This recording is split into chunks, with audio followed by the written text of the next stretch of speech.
Hi everyone, I'm so glad you tuned in. That was just a quick intro showing you my old bow makers made from cardboard. Continue watching as I show you my most recent bow maker made from cardboard. How did I make it and will it even work? I know you want to know, so don't disconnect. My first step was to cut out the base for my cardboard bow maker. I cut out 9.5 by 18. I should have cut 10 by 18 because 10 by 18 would have given me equal measurements widthwise and lengthwise, and also helped me to apply and cut my boards and my slots easier. So if you're making this project, cut out equal measurements. It makes things a lot easier. After you've applied the Mod Podge to the entire board, lean it up carefully to dry. Cut out 2 pieces of cardboard measuring 8 inches by 5 inches and then cut each in half. Apply Mod Podge to each and allow to dry. The Mod Podge coating has created a nice glossy finish and now we're ready to go.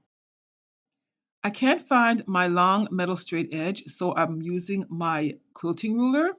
I'm sure it's around here someplace. I just don't know where. This may be a bit off topic, but notice the handle on this quilting ruler. I stuck it on and secured it with hot glue. It works so well for gripping. Whenever you're measuring, it is just a fantastic way to hold onto your ruler and keep it secure in place. So now we must find the center of this board. How do we do that? So you draw one from one corner to the next. So this is my upper left to my lower right. I'm thinking the middle is going to be right here. Let's just guess, see how accurate I can be. I'm going to draw a line right across it. Okay, exactly right across it. This is how you get your middle. Okay, then I'm going to go the other direction, and from the top right to my lower left.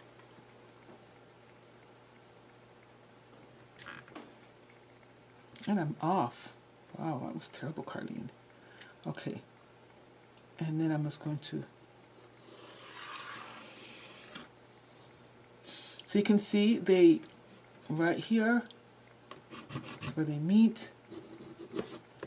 Okay? You can see, perfect, right? So this will be the center, right here. Okay, so with this center, what we're going to do is... So after you've located your center, you're going to make 2 more marks or points 1/4 inch to the left and right of it. Then you will make another 2 more points 1/4 inch to the left and right of those 2 points. You should now have 4 points plus the one in the middle.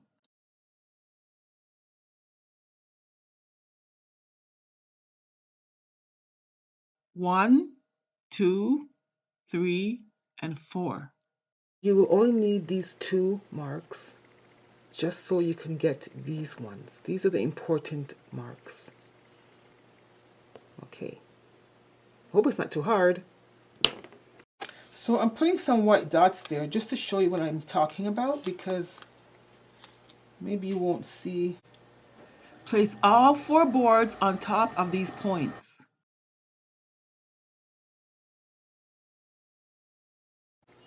You're going to need slots in the base to hold these 4x5 walls upright. Use these same 4x5 walls to outline the slots, and remember to keep them positioned as outlined so they fit well in the slots later. You're not going to get perfectly drawn lines, so don't worry about it. Couple of big tips here. Make sure to measure, then do your outline, and then you cut. So do all of that first so you can cut out all 4 at the same time. It's so much easier that way.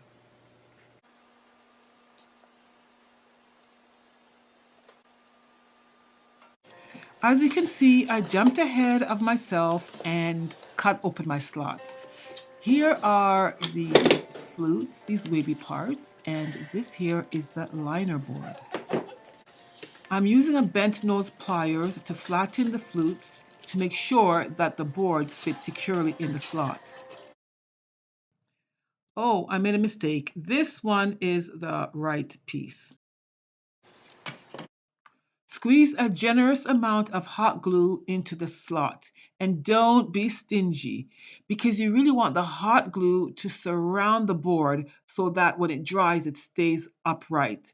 Insert your board and hold it in position there for about 30 seconds. Notice the second slot right next to the first, about a quarter of an inch apart. I repeated the same steps as before. I've inserted the second board and I'm just holding it for about 30 seconds.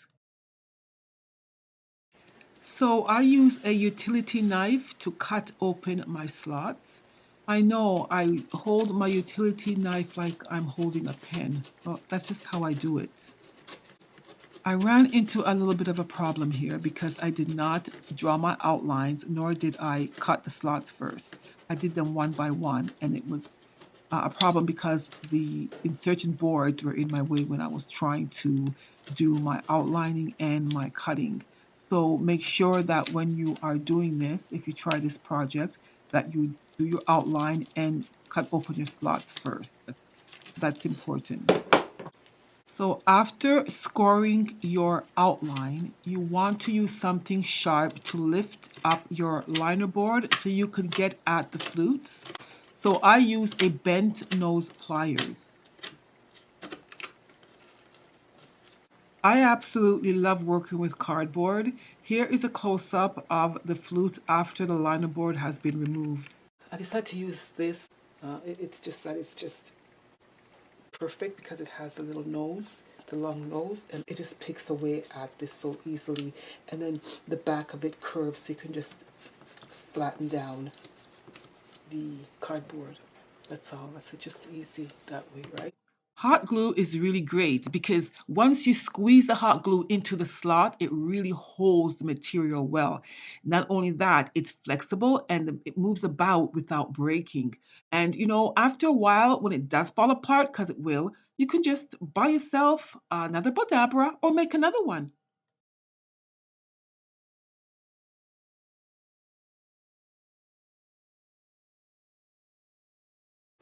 Notice that I did not come through, although I cut through the top layer, I did not come through the bottom. There are two layers, and I basically only cut through the lining. I didn't cut out through the flutes.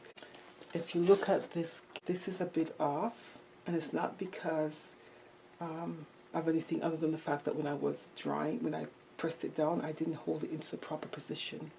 So it's a bit off, but that's okay. But you notice that the hot glue it's very flexible. It gives you that flexibility. It does move about. It can move and still hold its strength. Okay? If you get my meaning. All right. Here. Okay. Have a look at this. These two sides are not equal. I really wanted to make them even. So I decided to put another piece of cardboard on it. I measured it. The difference is though that the cardboard is too thick. This is thinner. The foam board is about the same thickness as the cardboard. So that's what I'm using. So I won't be using the cardboard. I'm going to be using this. All right? Okay, and so this is what I get. So now these sides should equal each other. Let's measure. Okay, so both sides are equally matched. We can continue. Okay, so do you see? Now we have to do the same thing for the bottom. Do you see how the foam board is the same size as this? So it makes it a lot easier. If I had used the cardboard, it would have been so off. So, okay, so I'm just gonna adhere it using the glue gun, the hot glue. I've poked a hole right here. In addition, I'm going to poke the other three corners in the same manner. I've decided to do this because the two boards are not flush with one another. And so I'm going to make use of these gold paper fasteners that I have sitting around gathering dust. I used them once before and the outcome was favorable, so I'm going to use them again today. Thank goodness the cardboard is soft. I love my hole punch, but unfortunately, the mouth does not open wide enough and it doesn't have a lot of reach. I would love to find one with those two features. So I've had to compromise by using a freshly sharpened pencil. Now, because the pencil is sharp and tapered, it punctures the cardboard and tunnels its way through, leaving a well formed socket. The technique is very simple. First, place your boards together and locate your spot. Insert your pencil slowly and give it a few twists and turns. Hopefully, this will also puncture the second board. And once the second board has been punctured, continue with the twists and the turns until a hole is created.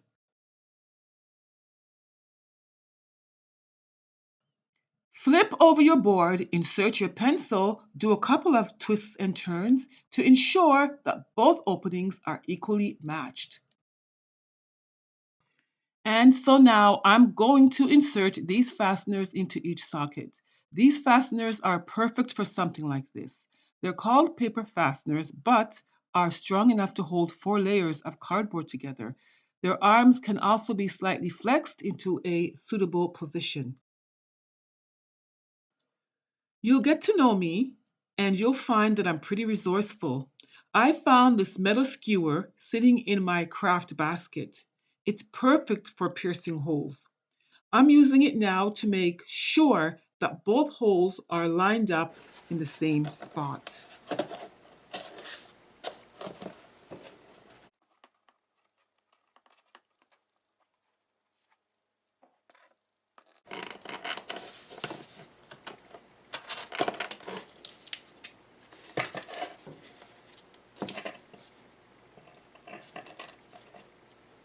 Squeeze down. I'm going to flip this around a little bit. The reason why is because it's so close to the edge, and you could tape it down or you can snip off a piece of it.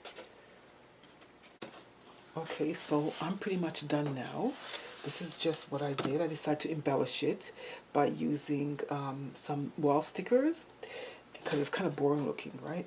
To track your ribbon length, try using masking tape to make measuring tape. So this is my BOWMAKER, right?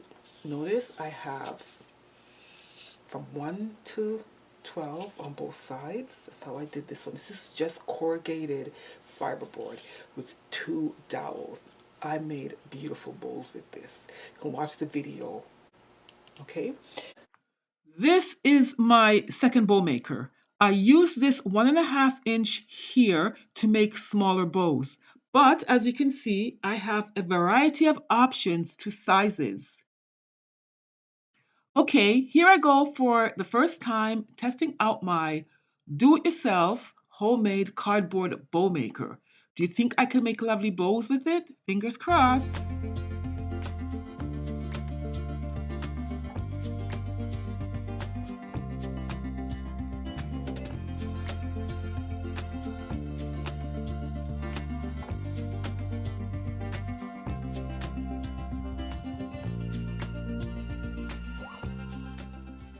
So where was I? So right here, if you can see my loop, I'm going to stick this into the loop, one end into the loop, and I'm just going to pull.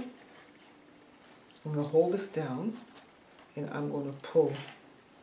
See what I'm doing? I'm holding it down with my finger and I'm pulling. Okay? Pulling, pulling, pulling, and then I can easily pull it up. See what I mean? All right? And this is tight. It's tightened as it comes up. That way. Notice how the 2 loose ends are pulled up tightly through the loop. That's fine. So then we have our three fives, 2 4s, and 1 3, 1 3, 2 4s, and 3 5s on the other side. Okay, so then we can wrap it.